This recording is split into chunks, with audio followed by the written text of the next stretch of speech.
Bom, então dando sequência aqui, né, nós falamos da pirâmide de memórias no último vídeo, né, já fizemos o comparativo, né, para termos essa ideia da relação entre custo, velocidade e capacidade de armazenamento, né, e aí ficou faltando só um detalhezinho da memória flash, que é um tipo de memória não volátil também, e ela é muito usada em dispositivos de armazenamento, os pendrives, SSDs, né, SSD veio para melhorar a nossa vida aí, nos permite uma velocidade bem maior e um armazenamento muito bom, então ajuda muito na velocidade dos computadores, barateou ultimamente, né? Então ficou mais fácil de nós termos nossos desktops mais rápidos, né? E essas memórias flash, elas retêm os dados mesmo quando a energia é desligada, ok? Bom, e aí, né, nós falamos do processador, falamos da memória, falamos dos discos, né? E aí como que tudo isso se comunica, né? Como que isso vai se comunicar de alguma forma? Porque cada um está no seu cantinho ali, está na sua forma de trabalhar. E nós temos os barramentos, né? O que são os barramentos? São os canais de comunicação físicos ou lógicos, né, utilizados para transferência de dados. Os barramentos são muito importantes, tá? E aí, sem eles, não ia ser possível que o processador se comunicasse com a memória, se comunicasse com o disco rígido, ok? Imprescindíveis para a comunicação eficaz entre os dispositivos do nosso sistema computacional. E temos vários tipos diferentes, nós não vamos falar sobre todos, vocês já devem ter falado melhor sobre os tipos de barramento, velocidade, etc, largura, né? Isso lá atrás, na matéria de arquitetura ou alguma outra matéria, mas só para relembrar aqui então, que são os barramentos que fazem a comunicação entre os dispositivos, que permitem a comunicação entre os dispositivos do nosso computador, né?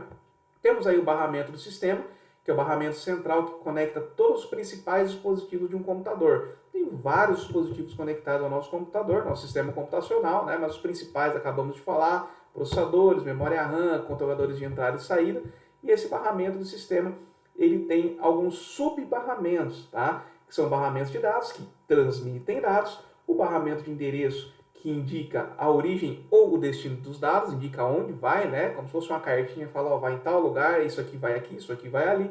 E o barramento de controle que envia sinais de controle, tá? Temos vários tipos de barramento, tem a imagem para vocês visualizarem, né? Ela já é um tanto quanto explicativa, né? O conjunto de linhas que por onde trafegam sinais digitais, representados por 0 ou 1, já devem ter estudado também a questão dos binários, como que funciona, né? E quanto mais largo o barramento, mais rápido será o fluxo de dados, né? Ele consegue enviar mais dados, ok? Então, lembrando só aí essa forma de relembrar vocês que o barramento permite a comunicação entre os dispositivos do nosso computador, ok?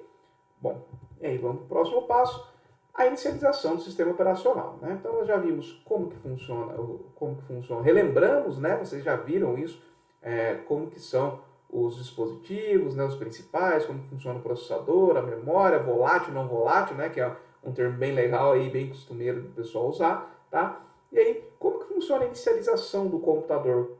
Como que starta isso aí? Como o computador fala assim, poxa, eu vou ligar. E aí, o que faz? Existem passos. Tá? Existe um passo a passo para que o computador possa iniciar. Ele vai executar algumas operações que, se tiver algum problema, identificar algum erro ali, já nem vai para o próximo nível dele ali. Tá?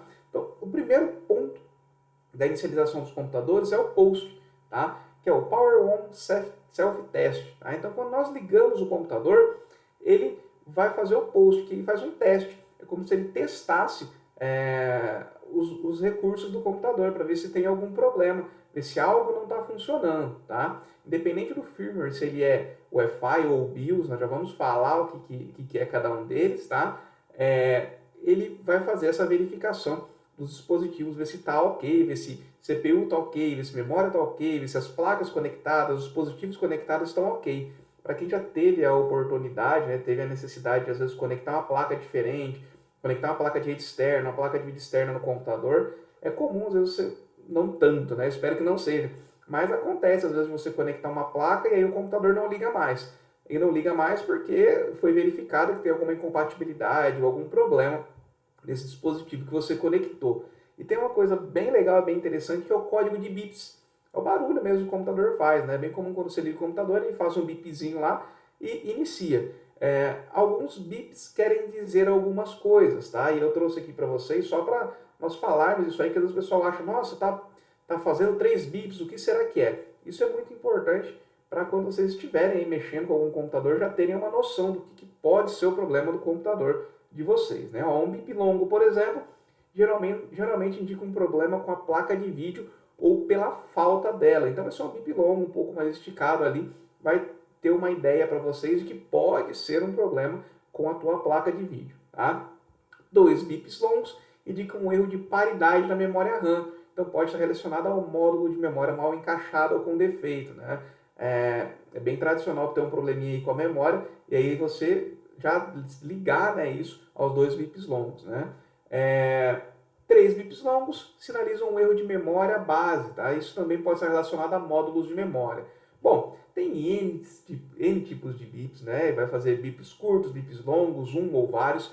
Na grande maioria das vezes, nós vamos estar falando de problemas de memória ou placa de vídeo, tá? Claro, vai se verificar todos os itens do teu hardware, mas na grande maioria das vezes nós vamos estar falando em problemas de memórias ou placas de vídeo. Eu vou deixar o conteúdo para vocês ali também, que vai estar explicadinho o que são cada um desses bips. Eu só queria que vocês soubessem que tem significado, tem uns porquês de um bip curto, 2 bips curtos, 3, 4, 5 bips longos, e aí vocês vão conseguir entender isso e vai fazer relação para quando vocês forem ligar o dispositivo de vocês e tentar entender se tem algum problema, por que está causando aquele problema, tá? Bom, e aí nós vamos ter primeiro, então, depois do post, depois que verificou se essa parte do post verificou que todos os teus dispositivos, todos os teus recursos estão ok, aí nós vamos para o próximo passo, que é o início do firmware, né? Lembrando que o firmware é gravado na memória ROM, né? Ela não é editável lá na tua placa-mãe, tá? E aí ele vai fazer esse início do firmware da tua placa-mãe, tá? E aí nós podemos ter 2 tipos desse firmware, tá? Que é a BIOS ou o Wi-Fi. BIOS é mais antigo, BIOS nós vamos ver aí, vocês podem ver na imagem, essa telinha azul, né? Com uma forma de seleção em vermelho ali, era bem mais comum nós vemos isso em computadores mais antigos, computadores mais novos já trabalham com Wi-Fi, nós já vamos ver a diferença de um para outro, tá? Entretanto, o que elas têm em comum?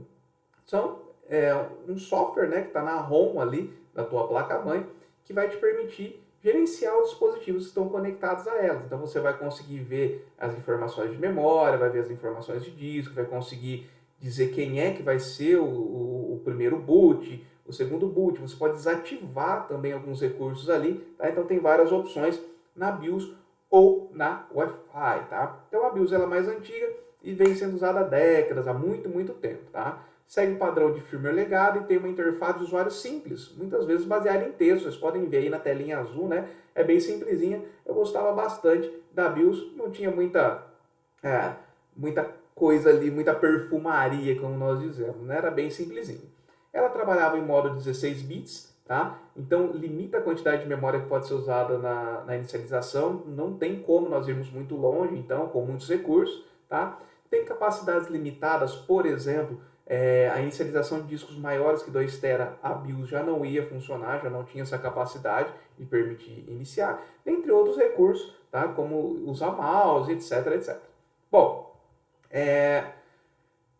não que tenha que se usar o mouse, né? Não que tenha que se ter esses recursos na inicialização do sistema, mas fica muito mais fácil, principalmente para o usuário comum, quando tem o clica, né? Quando tem uma opção mais bonitinha, e aí o Wi-Fi veio para trazer isso, veio para trazer mais recursos de compatibilidade, né? Nós já falamos na nossa primeira aula ali que a evolução do software e do hardware, elas estão, de uma forma ou outra, elas são paralelas, né? Se um melhora, o outro melhora também. E o Wi-Fi é um exemplo disso, né? Conforme nós tivemos mais recursos, né, nos nossos computadores, então veio o Wi-Fi para permitir utilizar esses recursos também já na inicialização do nosso sistema operacional, tá? Então, o Wi-Fi ele permite uma inicialização mais rápida, ele é bem mais tecnológico, né?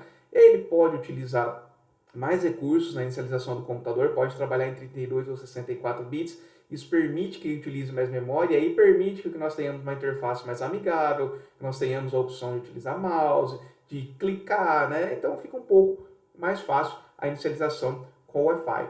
Tem opções de segurança melhores também, inclui recursos de segurança avançados, como Security Boot, verifica a assinatura digital dos componentes, então tem melhorias, são grandes melhorias que nós temos no Wi-Fi, né? Suporta a inicialização mais rápida, graças ao seu modo de operação moderno e eficiente, tá? E tem aí algumas vantagens em relação à utilização do Wi-Fi. Computadores mais novos, muito provavelmente vocês vão estar trabalhando com Wi-Fi. E aí essa inicialização mais rápida, para quem utiliza o Windows aí, né, vê que fica tudo escondidinho, fica aparecendo aquele monte de mensagem, fica só uma bolinha girando ali e de repente ele inicia rapidinho, né? Muito provavelmente você vai estar trabalhando com o Wi-Fi, ok? Então, para agora, nós vimos um pouquinho mais os barramentos, vimos como se inicia, né, o primeiro processo, que é o post, que faz a verificação dos recursos, e depois é trazido o firmware, né, o BIOS ou Wi-Fi, que vai trazer essa opção para vocês fazerem gerenciamento dos seus recursos, ativar, desativar e verificar algumas informações já lá no início do nosso sistema computacional. Nós não chegamos ainda no sistema operacional. Próximo vídeo vamos falar um pouquinho sobre o nosso sistema operacional, como que ele começa a ser carregado na inicialização do nosso computador. Beleza? Então por hora é isso, gente. Vamos seguir no próximo vídeo aí.